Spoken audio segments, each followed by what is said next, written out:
Good morning. My name is Marcy Meistrick, and I'm the Director of Transportation Planning here at East West Gateway.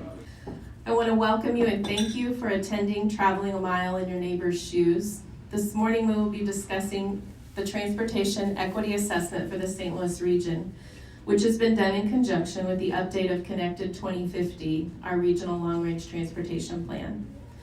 Along with a vast amount of historical information about how policies and decisions have shaped the transportation and built environments over the last century, and data about the current conditions of our transportation system, you'll be hearing from people in our region about their experiences as they navigate our transportation system. I want to introduce the speakers you'll be hearing from today. These are members of the consultant team who've been working with us over the last 10 months or so on this project. Michael Grant is a vice president at ICF with over 25 years of experience in transportation planning, policy, and environmental issues. He has developed National Highway Institute courses on the transportation planning process, environmental justice, and planning for transportation systems management and operations, and has enjoyed working with metropolitan planning organizations like East West Gateway around the country. Sherry Stein is a senior transportation planner for ICF. As an urban and transportation planner for more than 2 decades, Sherry focuses on promoting performance-based goals and objectives and has led several grant and research programs and initiatives around innovative practices for incorporating various planning topics, including equity, in the metropolitan transportation planning process. Mary Ann Taylor Crate is the principal and owner of Added Dimension LLC, located in St. Charles, Missouri. She has more than 20 years of experience in designing and implementing community engagement and outreach initiatives and designing, on a variety of public sector projects and programs in communities throughout our region. Her firm offers a grassroots approach to community engagement and planning, whereby residents and key community stakeholders are at the center of the process. Mary Ann also happened to work at East West Gateway early on in her career. I'm going to hand things over to Sherry, who's going to get us started this morning.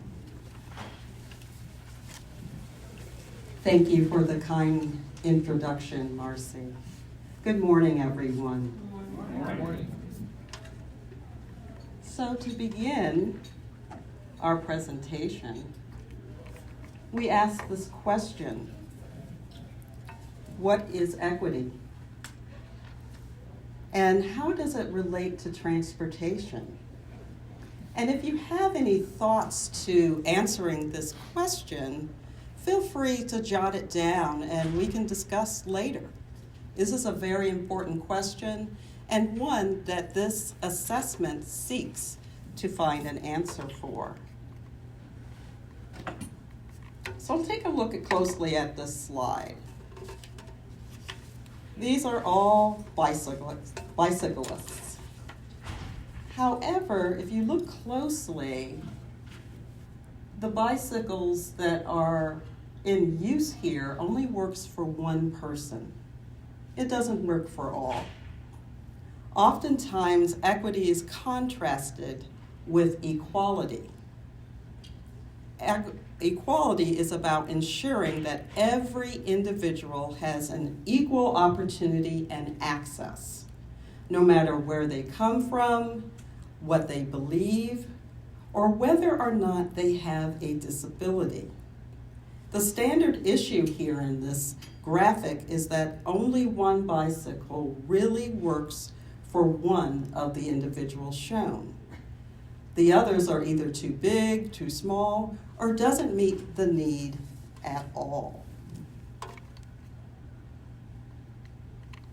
So when you see at the bottom what equity is, in contrast, when you provide a bicycle that is designed for everyone, no matter what their needs are, equity is at the crux of recognizing that each person and each community has unique needs and developing solutions that work for everyone. At East West Gateway, what this means to us is we need to ensure the transportation system is working for everyone in the region and all voices are heard, including populations that are traditionally underserved.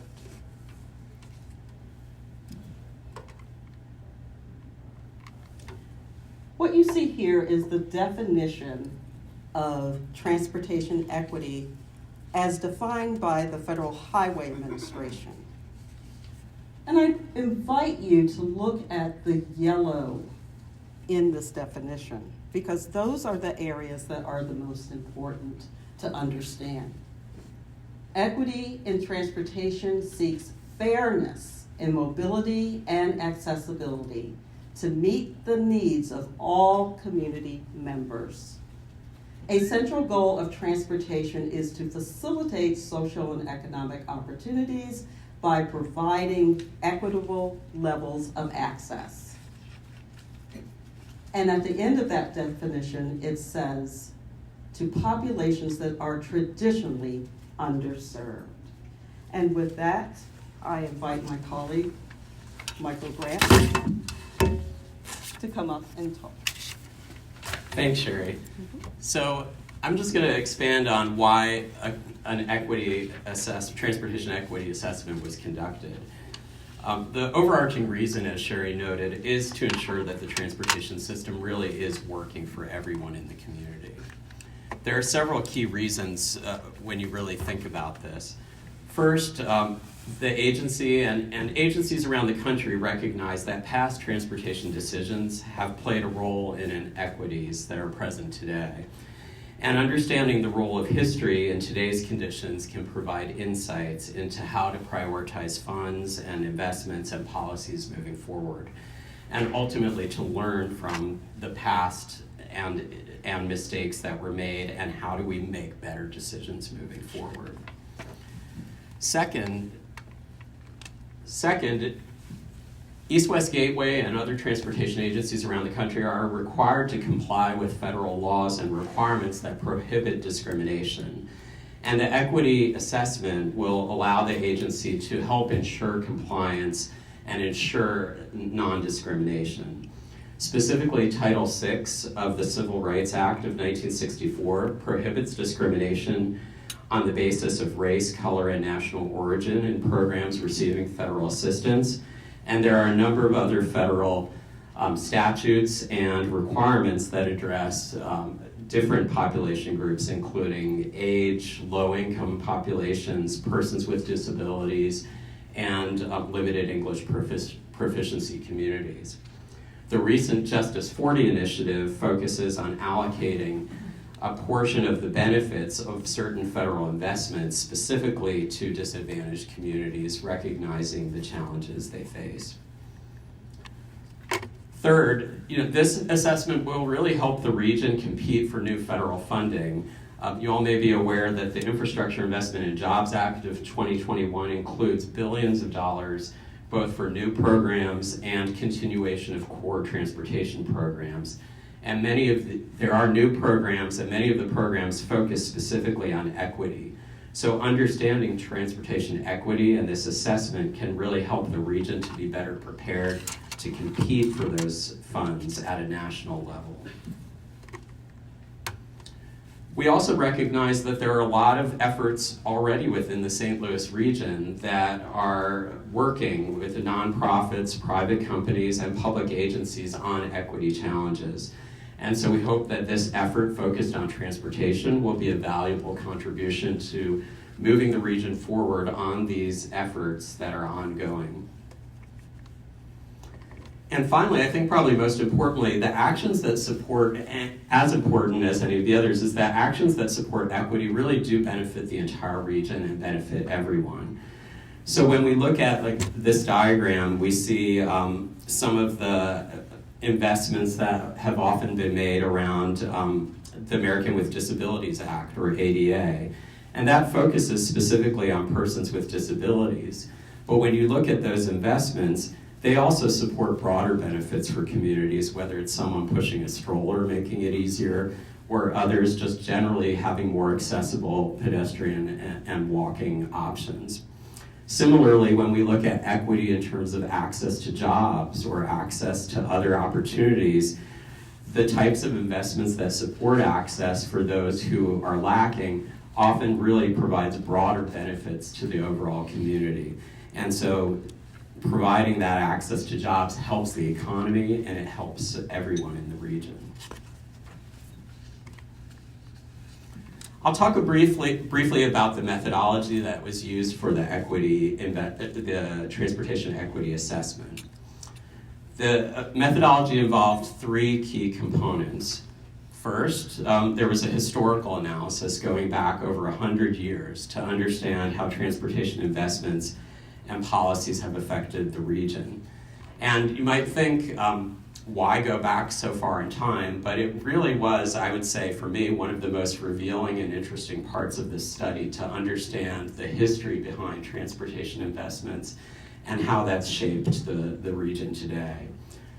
Second, we looked at existing conditions to assess how the system is performing for different population groups and looking at conditions today in the region. And third, an analysis was conducted looking at spending within the Transportation Improvement Program, so that's the short-term transportation investment program, and looking at that since 2005. And this was an effort to explore recent investments and look at where they've gone. In addition, we recognize that while data and historical analysis is very important, it's also equally important, or perhaps even more, to understand what people are facing in the community and to listen to them and understand the challenges and issues that they're facing. So we had a very extensive public and stakeholder engagement process for the overall plan and included questions about equity and access and needs that different people have in the region. I'll turn it to Mary Ann Taylor-Crate to talk a little bit more specifically about those public engagement activities.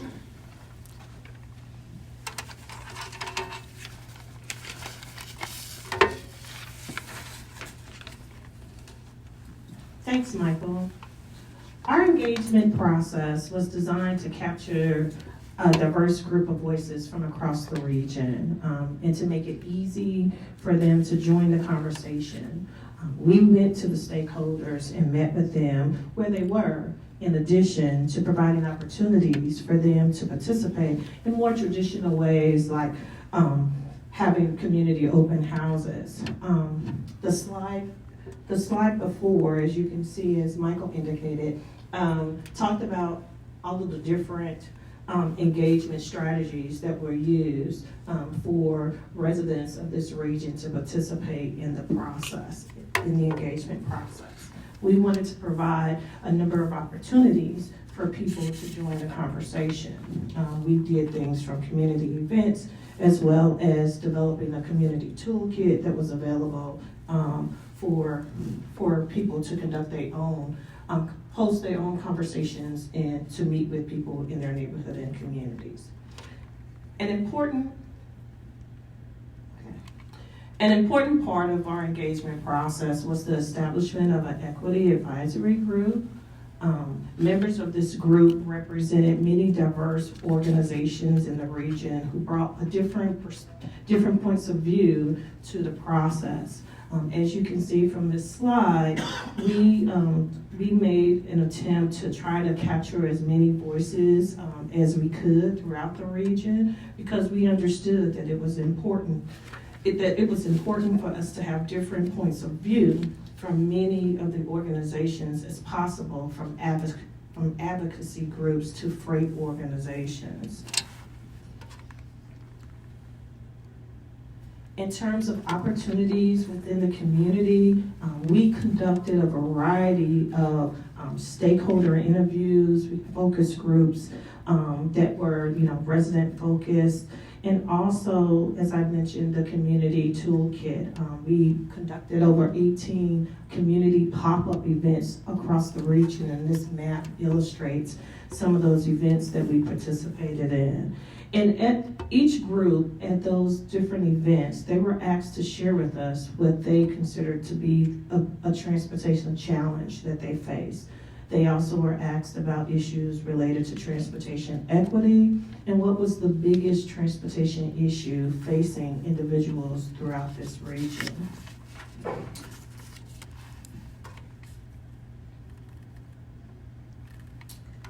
Most recently, this past October, we held an equity virtual open house. And this was an opportunity for residents to participate again, to join the conversation virtually by talking about issues of equity. So they got a chance to review the draft equity assessment that was being conducted and to provide input on recommendations and the analysis that was being done. The next slide I want to share with you is a video of some of those conversations that we've had with individuals throughout the region. We wanted you to hear what some of the residents identify, or the residents of this region identify as being some of their transportation challenges.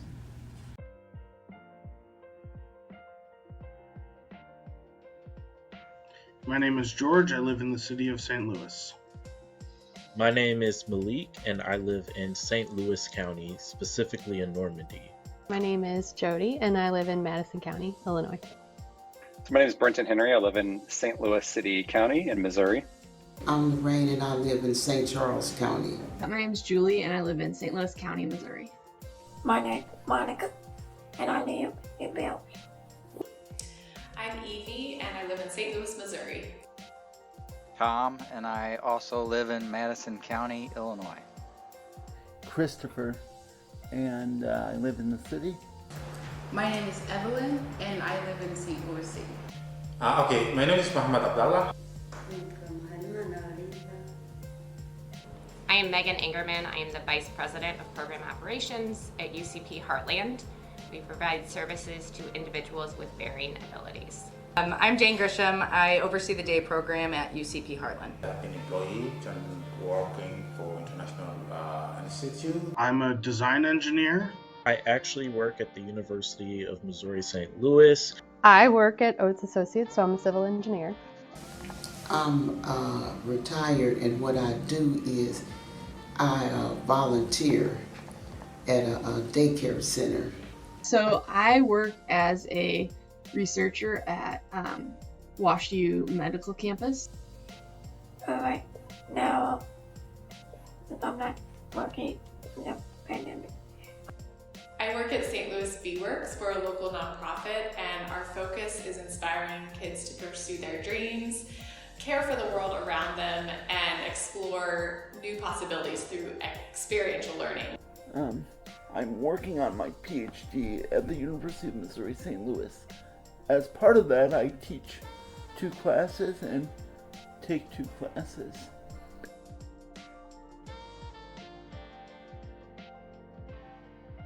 So I am primarily a car-free commuter. I've done that since 2010 when I moved to St. Louis.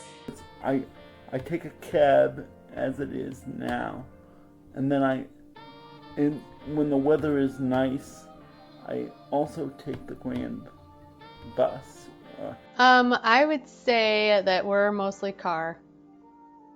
There's an occasional use of the Metrolink,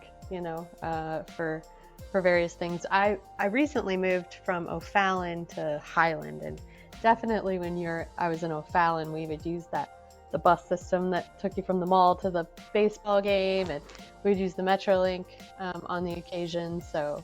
But now up here in Highland, we don't have that kind of access, so it's mostly just car. I use car ride.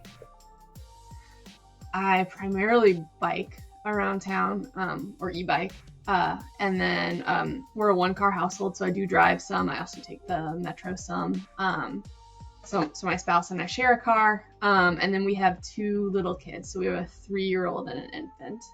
And so, we get around town with the little guys. I use a transportation service that's called ITN Gateway.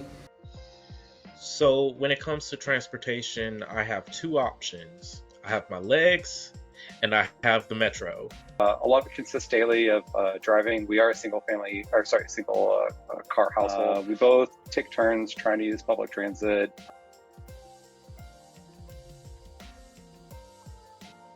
I find that there is quite a bit of stress in St. Louis trying to get around without a car.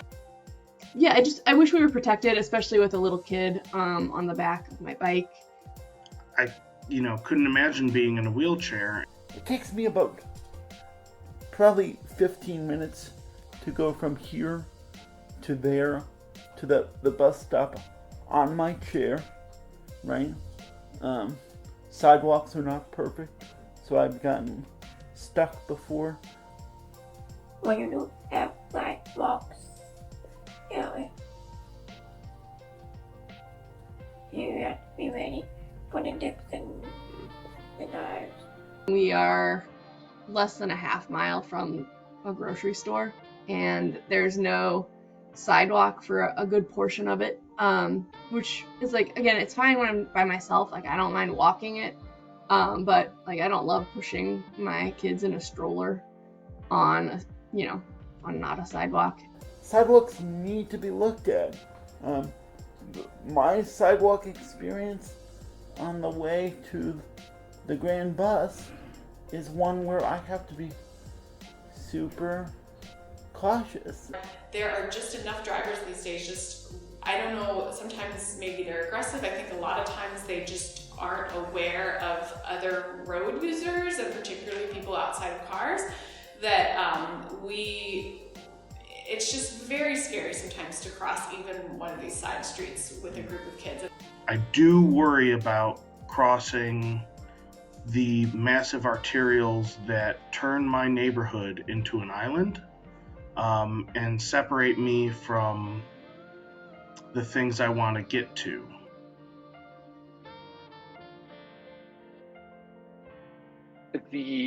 The frequency and number of routes seems to be a huge challenge. My wife works less than a mile from our home, and there's not a single bus route that she can take that takes her directly there or even within a few blocks. Riding with Colorado is a chore.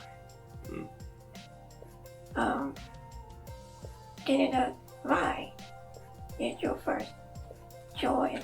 It's hard to get a ride. When I take the bus to work, which I sometimes do, I love the bus, but there is such uncertainty about what time I'm going to be able to arrive at my job or another destination, so I always have to leave at least 45 minutes to an hour buffer time. 30-minute headways are it's just not usable for us, especially with little kids, trying to make sure we time it right. The buses comes in 1 hour long period, especially it's a problem for many of us. I want to hang out with my friends, but I kind of left out from hanging out with people who I care about because I don't have access to transportation. Yeah, I just want the freedom to get around however I want to get around that day. And I don't want to be reliant on, only driving a car. If English isn't their first language, then you have of course there's a language barrier there, but even if they do know English, then you still have to, just the process, right? Where do you go wait for the bus? How do you get on the bus? Where do you get the fare? How do you request to get off the bus? These are challenges that especially newcomers face.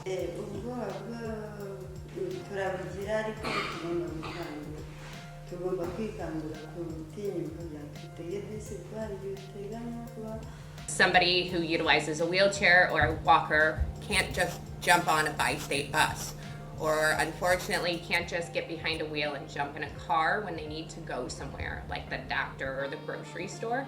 There is one person in the whole St. Louis region who will pick me up to take me to work. I pay $100 a week. They charge, by mileage, just like a cab. And if I go make so many trips, it'll go into what a rent payment. It'll go into like $500, and that's very expensive. And I think that a lot of my destinations involve some combination of that I can't just rely on the transit system. It has to be ride share to a train station, then train station to my destination, and then I'm either filling it in by walking or I'm taking another car service once I get there. It's draining to just have to ride for like 2 hours to get home. No joke, it took an hour and a half to get from Amtrak to the 5 miles home to Carondelet Park. I've been one carnival alone for an hour and a half, 2 hours. My family has a history of Parkinson's, and there's gonna come a day where, I'll be, what I still think of as relatively young, but probably won't be able to drive. I can get about Illinois all day up and down. And then when I come to St. Louis, here we go, ATF tonight. Okay, Monica, let's go. Okay, let's see what we can do. Fingers crossed. You just heard some diverse views about the challenges of transportation in the region. This raises the question, how did we get here? The historical analysis, as was mentioned earlier, of this equity assessment will help us and assist us in helping to answer this question. The first part of our equity assessment was the historical analysis on the impact of transportation policies on the St. Louis region. We went as far back as the 1800s and tracked the interaction between local and federal policies, demographic shifts, and transportation developments. I'll give a quick overview of that history in this section.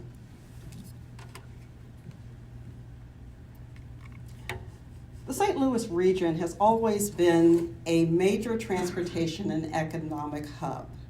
In the 1800s, the focus was on the river trade, and later by the railroad industry. By 1900, St. Louis was one of the nation's leading manufacturing centers. This led to a boom in immigration from Europe and migration from Black Americans leaving the South. You can clearly see in this slide how the density of the development of St. Louis as a city was enhanced by the presence of the river.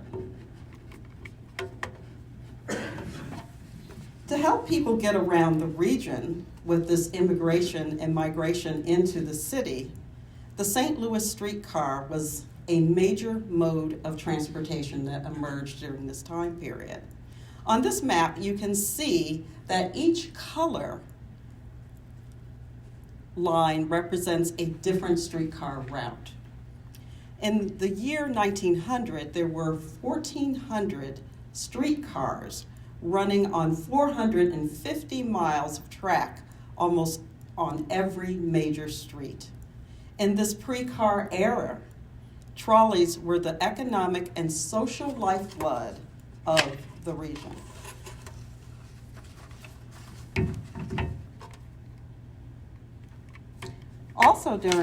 Also during this era, St. Louis was densely populated, and many of the new arrivals to the region and the city lived with their fellow countrymen. You could find Italian, German, Polish, and Irish neighborhoods.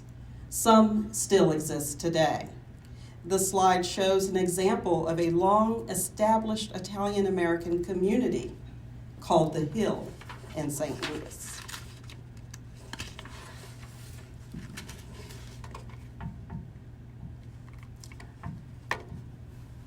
Black residents also lived in their own neighborhoods.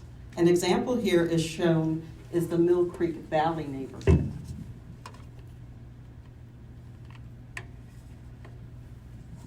But there were many housing restrictions in the city during this particular time and in the region. For Black Americans, this segregation was enhanced by deed covenants that you can see on the map here. These covenants restricted who could live in certain parts of the region and certain parts of the city. The red, blue, green, and orange colors on this map show deed covenants in place by 1940. which restricted who could live in various communities throughout the region.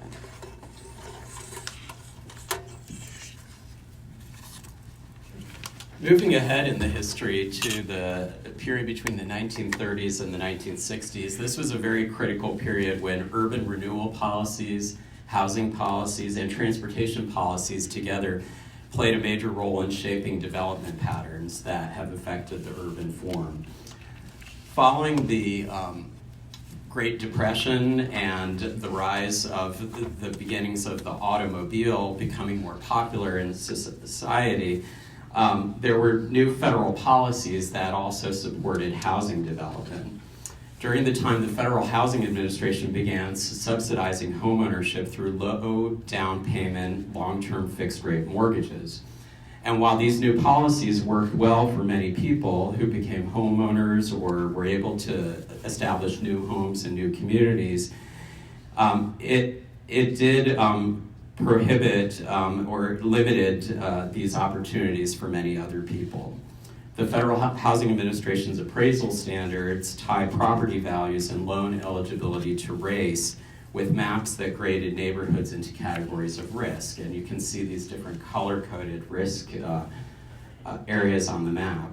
Neighborhoods with significant black populations received low ratings and were denied loans, a practice which has been called redlining.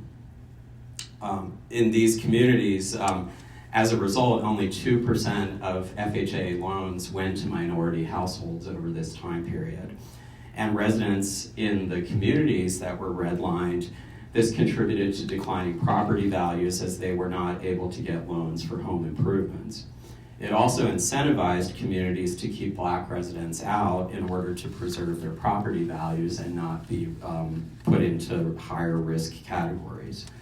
So these housing policies reinforced segregation and largely left black residents out of much of the wealth creation of home ownership that was occurring during this time. When we look at the period, there was also a period as the city was, many people were moving out of the city, there were efforts to encourage urban renewal, starting in the 1940s and then through the 60s, with a focus on what was considered clearing blighted communities. These were considered undesirable communities, but they were often black communities and working class communities. You can see that there were plans that were laid out to, as they say here, to attack the slums and to really redevelop those areas. And highway development was tied closely into these urban renewal practices. On this slide, you can see a map from the 1947 Comprehensive Plan for the City of St. Louis, produced by Harland Bartholomew, who was a noted urban planner at the time. And you can see the footprints of modern interstate highways in blue overlaid. The red and dark gray shading areas indicate areas with high concentrations of housing that was deemed substandard based on their age. And the development of highways was directly tied into improving not only mobility for people, the growing population with cars and those moving into suburban areas, but specifically to help aid in the clearance of areas that were considered slums and undesirable. You could see a quote here from the 1952 Expressway Plan that highlights how transportation investments would help in the clearance of communities. The federal transportation policy really advanced these practices and strongly tipped the scales towards the automobile with the passage of the Federal Aid Highway Act of 1956, which authorized over $25 billion over 10 years to build 41,000 miles of interstate highway. While the new highway system created huge benefits to many in terms of mobility, the highway system combined with housing policies resulted in significant shifts in population away from the central core.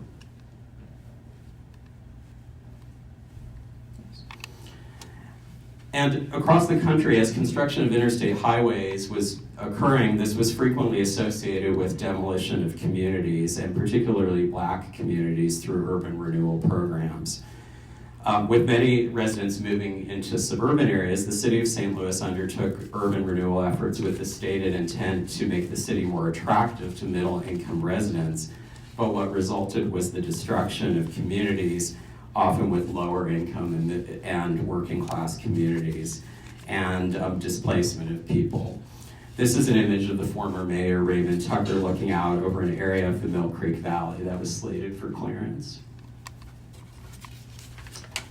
The city's urban renewal efforts describe the Mill Creek Valley, and it may be a little hard to read here, but they have quotes from the documents on urban renewal at the time that talk about the Mill Creek Valley as a hopeless residential slum and a blot on the reputation of St. Louis. Yet when speaking to former members of the community as part of this study, they noted it was an important center for the Black community in St. Louis and contained a mix of incomes, working class and poor. It was the primary Black commercial district of St. Louis and contained finance corporations, the first hospital for African Americans, the first Black YWCA, an NAACP office visited by national leaders, and the St. Louis Argus newspaper, among other institutions. In fact, the NAACP played an important role in attempts to save the Mill Creek Valley and defeat a 1948 slum bond clearance proposal, but plans were revived and moved forward with the development of the interstate highway system in the 1950s. Here's an image of Mill Creek Valley prior to and after clearance of the land. And on the left, you can see here. On the left, you can see there's this church with the community in front of it, or cathedral here with the community. This image on the right is from the opposite direction, where you can see the cathedral or the church and the community in front, which has been largely cleared for roadway development and other plans for urban development. Also, it's useful to note at the time that the planning at the time was really focused on separating land uses and the car as the desired form of mobility for the future. Planning for urban renewal encouraged replacement of dense urban development with what was viewed as more modern, typically auto-oriented uses. And this is just an image from one of the city's urban development documents, noting that mixed residential and business use was one of the major problems in a community, and described plans to redesign and rebuild one of the communities that was a business area with a new shopping center that would convert a 12-block area into 6 super blocks with off-street parking for 3,000 automobiles. The other plans, highlighted new types of development, and there were plans for a new stadium downtown. And the Land Clearance for Redevelopment Authority also noted that the stadium site is ideal as it will be adjacent to the terminus of a new 8-lane toll-free bridge and the hub of 4 major expressways. And the new development would include parking for 7,400 cars. There was little, if any, discussion of transit, biking, and other options. You can see that, looking at the scale of destruction of communities, East-West Gateway staff overlaid the 1950s Sanborn parcel maps with satellite imagery from today to show various parts of the region. The yellow lines on this map are parcel outlines and building footprints of what existed previously. And you can see, small parcels, dense development in a more walkable environment. This, which was replaced by major highways and large parking lots and institutional uses. This image shows part of the Mill Creek Valley neighborhood and its replacement with highways and part of St. Louis University, including Chavez Arena. Here's an image of the Hill neighborhood where I-44 was developed, and blocks along Pattison Avenue were divided from the main section of the Hill, isolating residents from the many retail and employment sites south of Interstate 44. Here's another image of another part of the region in I-70. It was developed in St. Louis County, and how the fabric of an entire community, when you look at all of these lines of all these different property parcels here, was replaced with major highways, and hundreds of homes were removed. And here's another image of I-44 in St. Louis County showing similar types of impacts. Here's a part of East St. Louis where you can see highway ramps, basically a tangle of, kind of engineering marvel of highways, but it's replaced a former neighborhood that was on that site.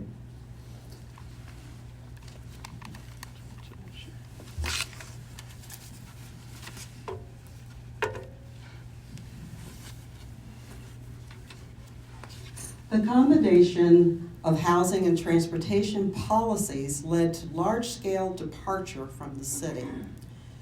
With new developments in the suburbs, they were only accessible by the automobile.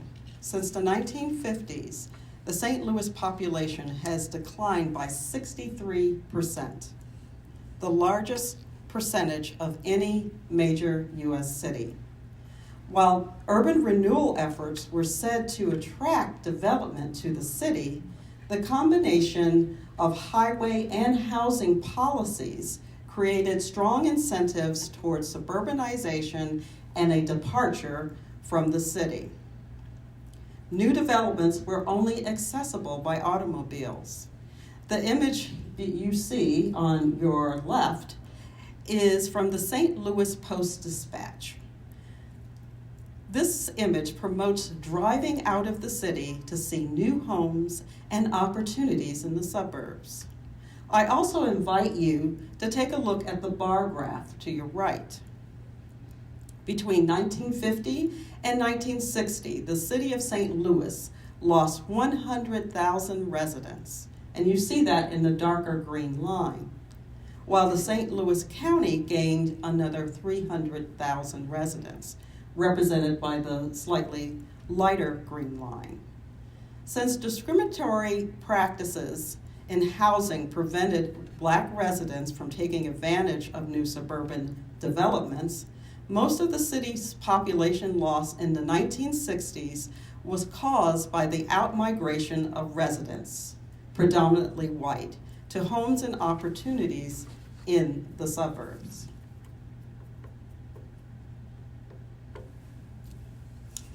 The new mobility afforded by highways led to new suburban shopping centers, drive-in movie theaters, fast food restaurants, and other auto-oriented developments, many of which were out of reach for those who were low income and without a personal vehicle. While new housing opportunities led to large-scale suburbanization of the region, these opportunities were not accessible to all. One of the major impacts of the decisions made during this time period was the decline of public transportation. A growing highway network connected the new suburbs to the abundance of opportunities. Those who could not afford to move or were not able to move due to discriminatory lending practices or deeds often were unable to afford a car and were left with a shrinking transportation network that did not reach the growing areas of employment. As a result, these communities were often left blighted, disconnected from jobs, resources, education, and other opportunities. As more households moved into single-family homes in the suburban areas, without the density or street network to support transit ridership declined. Streetcars were moved from the city and replaced with bus service, as you can see here. And it wasn't until 1993 that rail service appeared again in the region. Another key impact was that jobs also began to shift from the central city and East St. Louis to more suburban locations that were not accessible to people without cars. This movement, combined with a general decline in manufacturing, led to the region's spatial mismatch between low-income workers and areas of job growth, which then reinforced racial segregation and limited opportunities for increased income and wealth among certain populations. So one of the things as part of this study was the creation of this timeline, which takes under consideration federal housing and transportation policies with what was going on locally and regionally. So recognizing the impacts that highway development and other policies were having in some communities, the period of the 1960s onward moved towards a focus of a more inclusive decision-making to account for community and environmental concerns. In 1964, we had the Civil Rights Act. In 1970, the National Environmental Policy Act was passed. And in 1990, there was the Americans with Disabilities Act. All of these acts realized the burdens that some communities faced as they seek to address these harms. These tables are quite interesting to me because it provides an important background to understanding the transportation challenges of the region, as well as the impacts on housing, urban renewal, transportation policies can still be seen today. The orange bars on these tables on this slide shows the St. Louis region, and the purple shows the national average.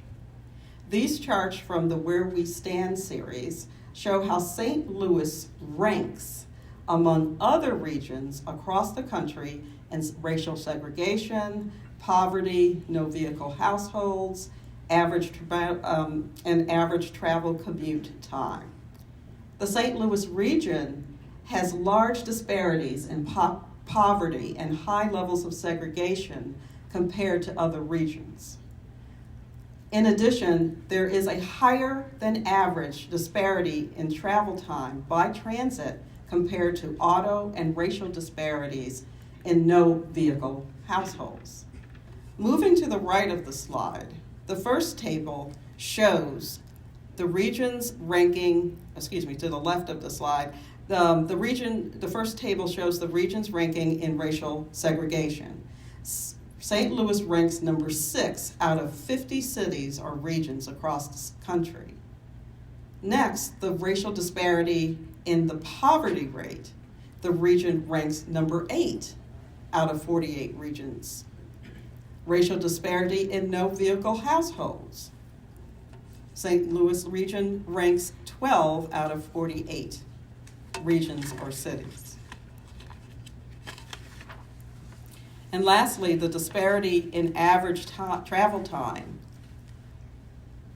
for transit versus driving in the region ranks number 10 out of 50 regions. Overall, in 3 out of 4 categories, the St. Louis region ranks in the top 10 of all cities or regions in the country. So the historical analysis is really enlightening to understand the history behind everything, but we did an analysis also looking at, well, what does this mean in the community today for existing conditions? We focused the existing conditions analysis on 6 sociodemographic groups, looking at persons with disabilities, low-income households, minorities, those aged 65 and older, no vehicle households, and those with limited English proficiency. It's important to note that while there are some large concentrations of certain demographics like low-income, minority, and no vehicle households, there are people within all of these groups in various parts of the region. Particularly for seniors or those over 65 and persons with disabilities, those individuals are spread throughout the region and not concentrated in any one community. Looking at no vehicle households is particularly valuable given the challenges that those households face. And here we can see this information mapped in the diagram on the right. In 2019, 7.6% of households in the St. Louis metro area did not have access to a vehicle. And the city of St. Louis has the largest percentage of no vehicle households with 18.7%. But there are people with no vehicles in other parts of the community and throughout the region. In both St. Louis and the United States as a whole, Black households are more likely to not have access to a vehicle, And in the St. Louis region, about 19.1% of Black non-Hispanic households were without a vehicle, compared to 4.7% of white non-Hispanic and Latino households. And you can see figures for other demographics here as well. An important consideration when looking at no vehicle households in particular, but in general for those who want to use transit, is travel time and access to jobs by transit and driving. Overall, the data that we looked at showed that the average travel time to work was fairly similar across many different demographic groups, with actually slightly longer travel times in more rural counties, which is not unexpected given the rural nature of those areas. What is striking is the difference between job accessibility by driving versus by transit. In this bar chart here on the left-hand side, you can see the percent of jobs within the region that are accessible by transit within 25 minutes, 45 minutes, and 60 minutes. And you can see that overall, less than 10% of all jobs in the region are accessible by transit within an hour. In contrast, on the right-hand side, you see the three graphs for driving, and you see the vast majority of jobs are accessible within 60 minutes, and even within 45 minutes and shorter time frames, people can access jobs relatively quickly. It's important to note this chart shows in the blue of 2015 and in the orange 2020, and actually access to jobs by transit has declined over time between 2015 and 2020 as a share of total jobs. Looking at this in a graphical view or in a map viewpoint, you can see these stark differences here. And you can see on the left-hand side a graph showing job access by auto, and large portions of the region have very large access to a majority or very large share of jobs by auto. When you look at transit, it's in stark contrast, and even the scale of these diagrams is different because the amount accessible by transit would be so small if using the same scale, which just highlights the challenges, particularly for no vehicle and low-income households that may not have a vehicle, and suggests these individuals often have limited access to job opportunities. And this may be a particular issue in suburban and rural areas for those who don't have a vehicle, where there really is no transit at all. In addition to jobs, we looked at other life needs, and particularly grocery stores. And I think this is particularly interesting because many of us really just take for granted if we need some milk or want some ice cream, we just go to the grocery store, we're there in 5 minutes or a short time, and we just come home.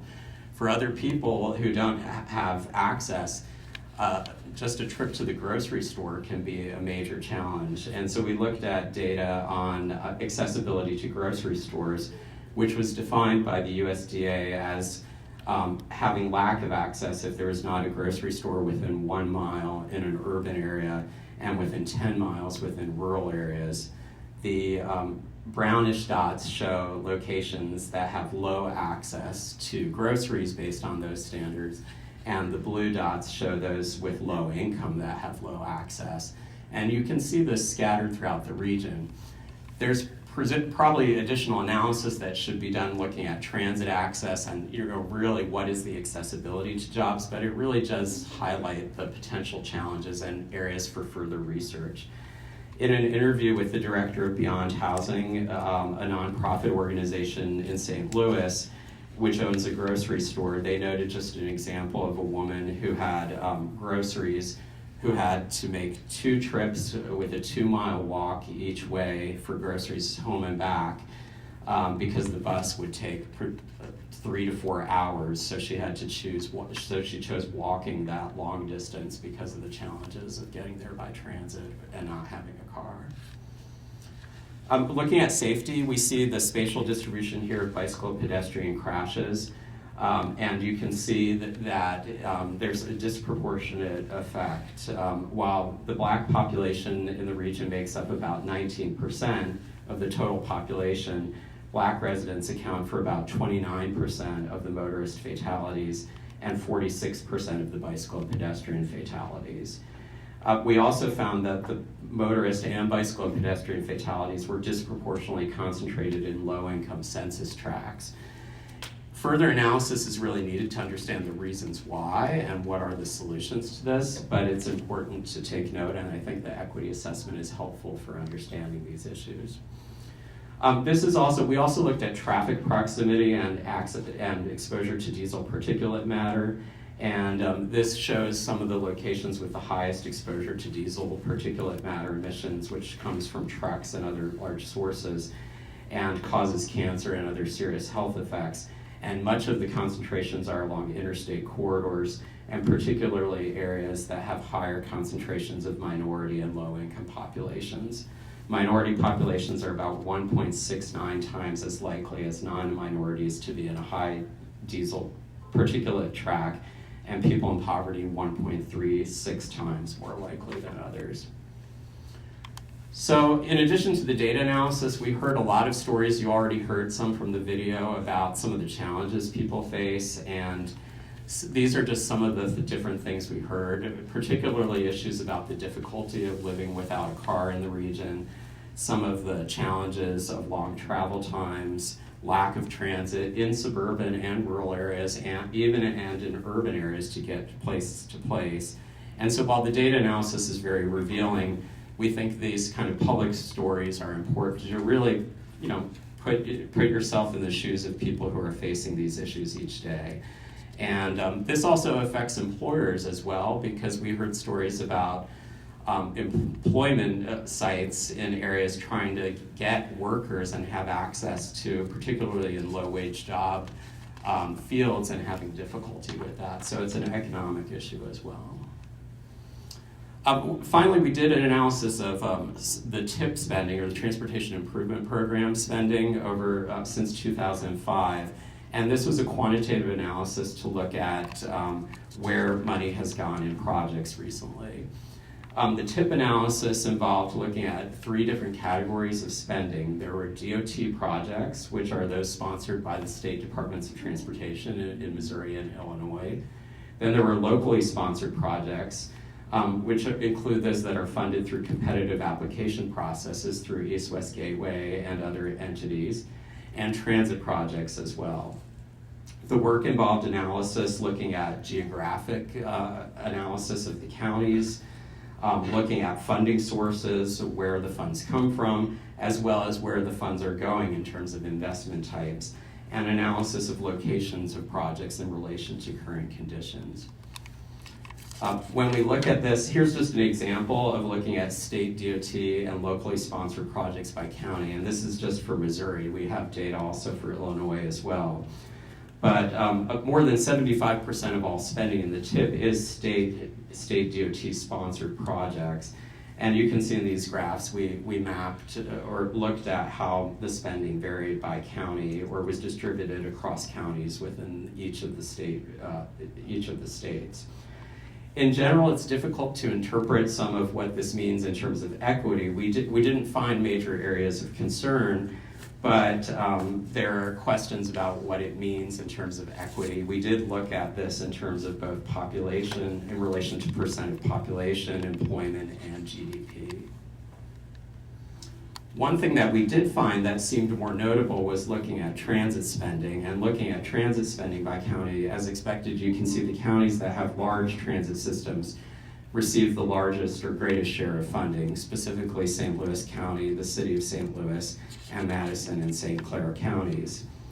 But when you look at one finding of note is that there is a large imbalance in per capita transit spending between Illinois and Missouri.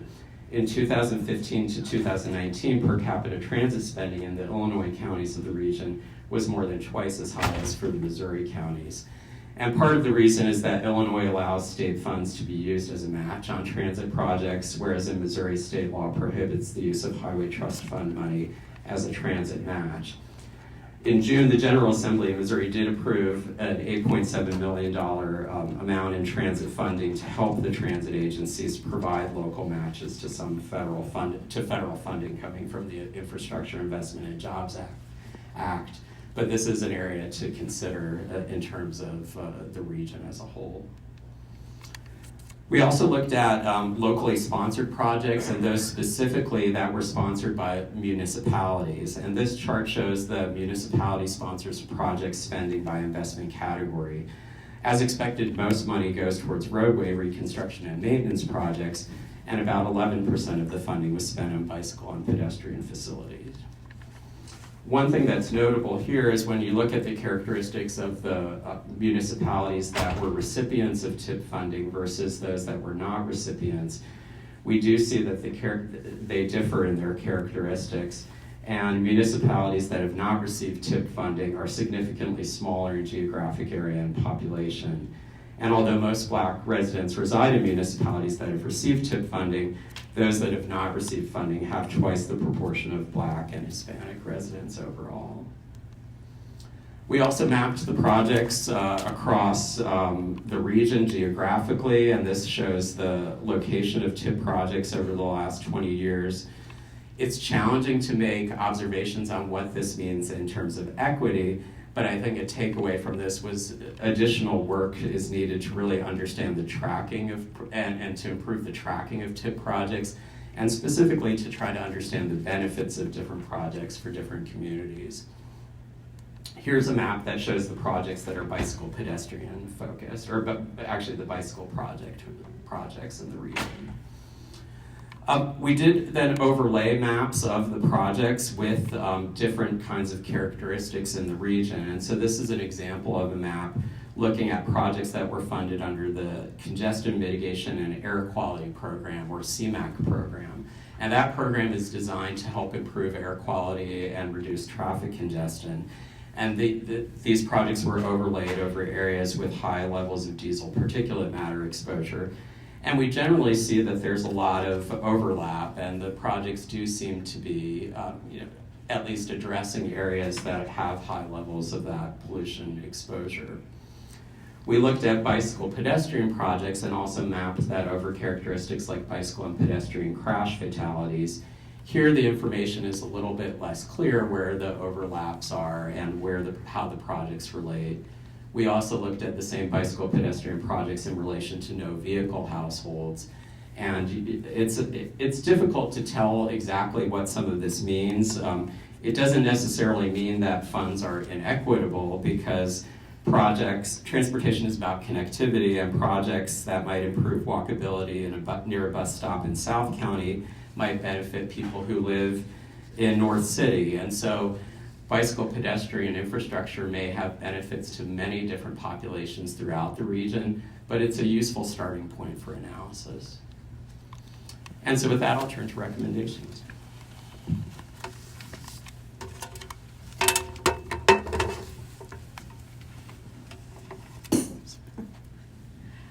Okay, so now comes the recommendations. So we'll begin. After all this data and information that we have worked on for this historical and data assessment together, what can East-West Gateway do to make the region's transportation system work for everyone? Well, we understand that both the historical and data assessment together are the building blocks for how we describe the transportation needs of people and the communities where they live in the St. Louis region. This information helps us understand what enhances or impedes transportation access, safety, and health outcomes. In addition, the data helps us examine transportation policies and investments that have influenced these outcomes for people who live and work in the region. As a result of the analysis, public and stakeholder input, stakeholder meetings, virtual open houses, interviews, and more, we have narrowed down recommendations in 5 categories that you see here on the slide. The recommendations in the next few slides provide East-West Gateway staff, the boards, and stakeholders with actions to consider that will help to reimagine and improve the transportation system to create a prosperous region for all. These recommendations are grouped in 5 categories as seen in this slide.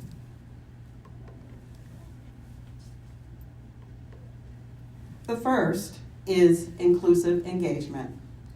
Everyone should have an opportunity to be involved in the planning process. Recommendations here are to increase engagement in the planning process to include establishing an ongoing community focus or equity advisory group, similar to the one that has served on this project as a sounding board for the entire process. This group could hold regular conversations with those who represent and work in traditionally underserved neighborhoods and communities while strengthening the public participation plan to ensure focused efforts to engage all communities, including those who are difficult to reach. The second recommendation is in the area of planning process. Missouri, Illinois, and all of the 8 East-West Gateway County level jurisdictions could coordinate to prioritize regional transportation improvements as part of the regional transportation planning process. Recommendations in ways in which East-West Gateway can integrate equity into this process include strengthening the consideration of transportation equity in the project evaluation process, improving the tracking of project spending by project type. This could be easily built into the TIP database. Conduct further equity research and reporting. Integrate equity-focused analysis in all planning processes, including safety, freight, and mobility planning. And work with partners to identify policies and practices to address equity, such as those related to litter removal, investments in bus shelters, and other local projects. Project identification and planning. In addition to the planning process, East-West Gateway can work closely with partners to identify and develop concepts for projects that are designed to support equity. These are specific project identification and planning recommendations. 1, address past impacts of transportation decisions that disrupted communities and economic development. And 2, identify strategies to address specific issues faced in communities as it relates to access to transportation for quality of life needs. The next is capacity building. A key recommendation is to build a technical capacity building of local governments and other stakeholders to apply for and secure funding for projects that support equity needs.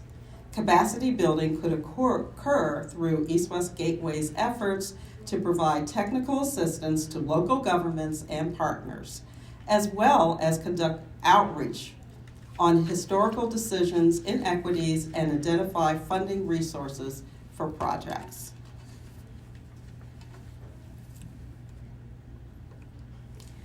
Finally, championing. East-West Gateway can champion the strengths of the St. Louis region and highlight the challenges being faced. While the U.S. Department of Transportation strongly supports equity through its Equity Action Plan, at times the process to funnel federal dollars into our communities can be challenging to navigate. East-West Gateway can work with stakeholder organizations to raise awareness of the changes in federal funding programs that could help support equity. We will now hear some suggestions and thoughts from the community and members of the St. Louis region.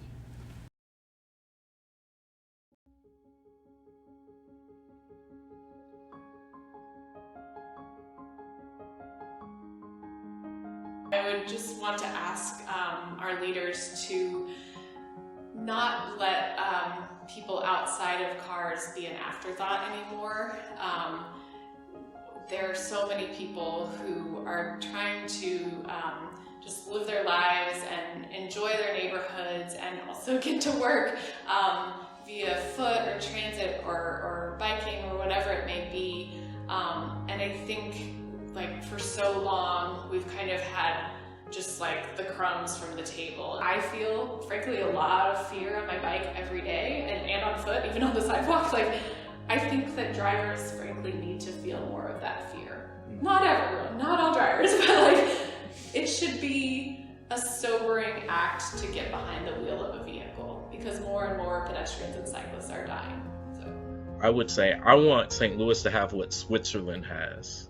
Like, I know that may sound silly, but I'm serious. Like, after seeing how people show like how other countries have it, like Switzerland, where even in rural areas you can access public transit and it's still decent transit.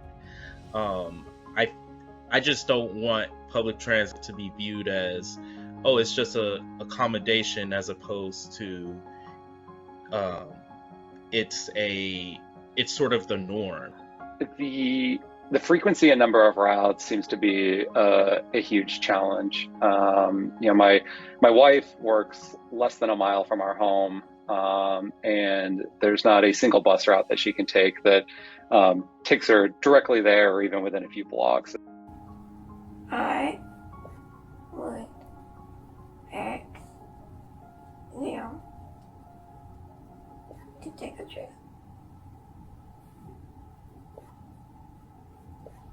Take a trip with someone to see how people have to ride for hours. When go home, people have issues. People need, medication and stuff like that. And you have them on the van hours at a time, and it's just not right. And it's not fair. A smaller rural community does not have the resources to do GATA and the planning and all the things that are asked for in a lot of these grants. I just had that experience on the latest ITEP round in Illinois, as I had to volunteer my time to basically go to their meetings and show them how to fill out all the paperwork. To make it easier for me, if we could get a system here in St. Charles that could, go to some, just within St. Charles County, it would make it easier for me. Because if they had that, where, I could get on a bus here in St. Charles and go to St. Peter's, I could go to the daycare for 5 days. But with the transportation service, I can't do that because that's too much money. That's almost my rent payment. Liaison help between East West Gateway and these more disadvantaged communities. Somebody who could be there to say, this is the grant that's coming out. This is what it means. This is what you need to look for. I really would love for all the transportation planners to like park their car for a week and try and get around wherever they live. Because it should be possible. Like, we're a dense enough area that seems like it should be possible, but it's so hard. I would say you don't really know what the difficulties are, the logistics that go into it, and taking things for granted until you work with an individual who doesn't have the same resources that you and I have. And I ask that you are empathetic and think about those folks who unfortunately can't verbalize their fight and cannot advocate for themselves. My recommendation would just to be get out there with someone who struggles with these transportation issues, and see kind of what it looks like from their perspective and how difficult it is for them to get to their day programs, get to work, get to family gatherings. Loosen up zoning along transportation corridors. Allow for not only housing or not only businesses, but for beautiful walkways and the shops and businesses that people want to get to that are easy to walk to along transportation corridors, and having people there, eyes on the street. It increases safety, it increases vibrancy. For me and other like new clients, I see that bus has to be available, especially less than an hour. This is important. You find the clients quit from the job because of transportation, pressurized with some children at home and work load and unable to catch on time. Iwacu uko urabona ko haba hari komvayeri ugenda yishyuza nk'abagenzi baba barimo amatike abasaba nk'amafaranga. Ese bajya batwereka uburyo twayatwishyura utwo dutike ngewe nicyo nabonye gafata gutya na rupapuro ariko ntabwo mba nzi ahantu bishyurira niba ari ugukoza niba ari iki aho ngaho aho babasha kudusobanurira aho ngaho bagashyiraho umuntu wajya ubasha kuyobora abagenzi nkatwe tuba tudasobanukiwe ururimi rwa hano. Immigration is really an important part of any society. So that means if we're gonna, accept immigrants, we have to be willing to provide for their well-being and make sure they have everything that they need. Invest in truly accessible infrastructure, and the only way you're going to be okay with doing that is remembering that, as people with disabilities, we are adding to our community, right? As people with disabilities, we are intersectionally every other community, right? Right? So, when you think, oh, that person, they can just stay home because they're on Social Security, first of all, that's not valuing a person's life, and saying they add to our experience as a community, right? But also remember that that adding is adding to the tax base, adding to all of the bells and the whistles that we love, right? And why can't we? I've heard it 1,000 times before. Well, we're an older city, right? Well, and we're an older region. Why can't we be a flagship older region, right? Why can't we, be a place where people say, wow, this place is accessible. I could live here.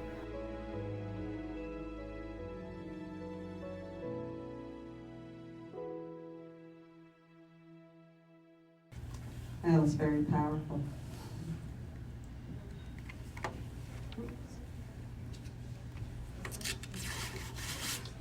It was a lot of information, and I think some really powerful videos. Much of the information and the data that we produced during this project built upon the work that's been being done by East West Gateway's research department in our Where We Stand series that we've been producing for nearly 30 years now. This was a great opportunity for us to merge a lot of that work with the transportation planning that we do as well.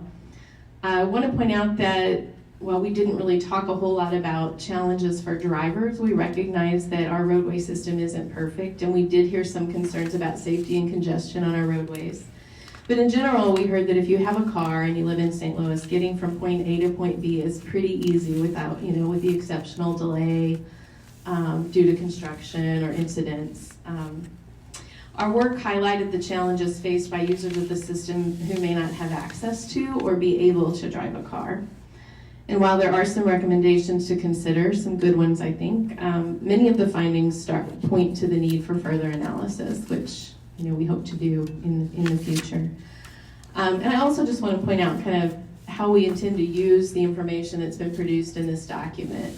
This isn't really something that we will approve as an agency. It's a document that we'll use as a reference. As Michael pointed out earlier, I think it'll be really useful for us to help communities be positioned to receive some of those federal funds from programs that are either focused on equity or have large equity considerations as a part of them. So I want to thank you all for coming. We'll be up here if anybody has any additional questions or anything. I think our contact information, if you want to go to the next slide, is here. If you want to jot it down and send us an email, we'd be happy to have a conversation about this with you. The finished report, which is pretty voluminous, will be on our website in a few weeks once it's completed. There will be a shorter executive summary that's much more digestible that you can look at as well. But thank you for coming. We really appreciate your interest in this important work that we've been doing.